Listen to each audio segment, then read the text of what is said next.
Welcome to RJ Academy.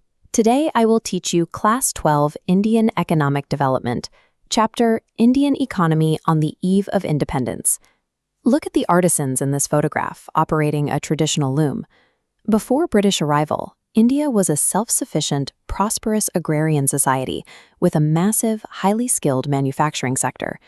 Indian cotton, silk, and metalwork had a worldwide reputation for quality, driving high demand globally.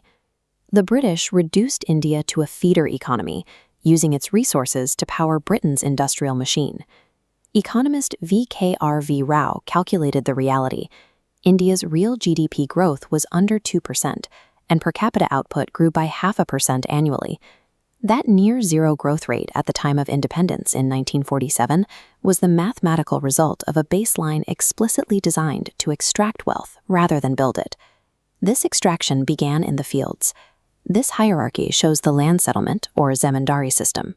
The administration appointed zamindars to collect taxes, known as lagan, from the farmers or tillers.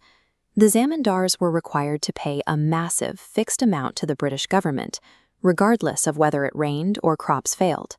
Farmers had to surrender everything except bare subsistence, leaving them with zero capital to invest in irrigation or technology. To make matters worse, the administration pushed for the commercialization of agriculture.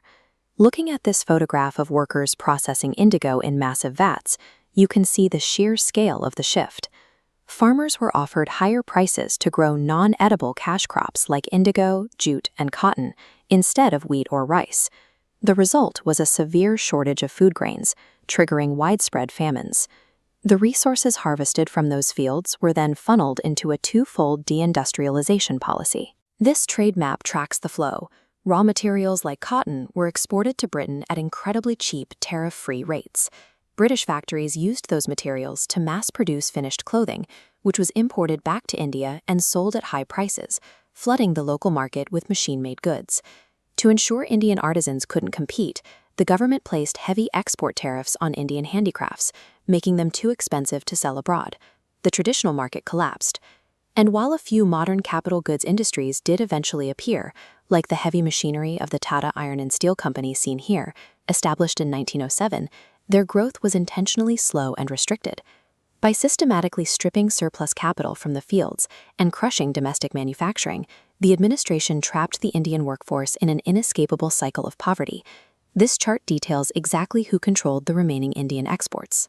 The administration maintained a strict monopoly, legally requiring that more than 50% of India's foreign trade go directly to Britain.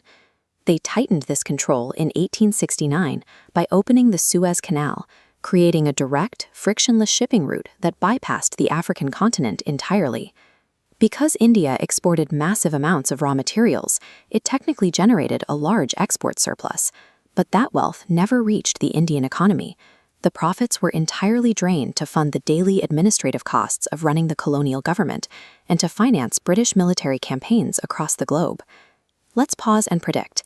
With the handicraft industries completely destroyed, where did the millions of newly unemployed artisans go to survive? They were forced back into the agricultural sector, severely overburdening the exact same farms that were already failing. This massive demographic strain is tracked on this population chart. Notice the hard vertical line at 1921, known as the Year of Great Divide. Before 1921, the population fluctuated wildly due to high birth and high death rates. After 1921, the death rate began to fall slightly, leading to continuous, permanent population growth. Even with that slight drop in mortality, the human cost was staggering. Literacy stood at less than 16%, with female literacy resting at just 7%. Out of every 1,000 babies born, 218 died before their first birthday, and the average life expectancy for an Indian citizen was just 32 years. The drain of wealth documented in the trade ledgers directly paid for the total collapse of Indian public health, education, and social infrastructure. There is one physical legacy of the era that stands out. Look at the immense volume of people and cargo on this train. The British introduced the railways in 1850. The administration's true motive was purely logistical. They needed a fast way to mobilize the British Army across the subcontinent and an efficient system to drag raw materials from interior villages to the coastal shipping ports.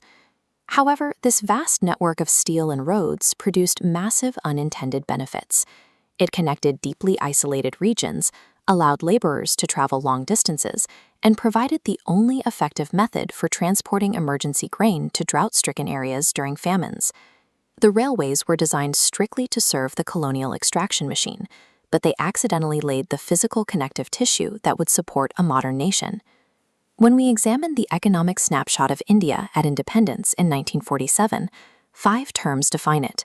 It was a colonial economy designed for extraction, a backward economy reliant on outdated agricultural methods, a depleted economy stripped of physical and financial assets, an amputated economy torn apart by partition, and a stagnant economy trapped by negligible growth. To understand how we arrived there, you need to lock in these key dates.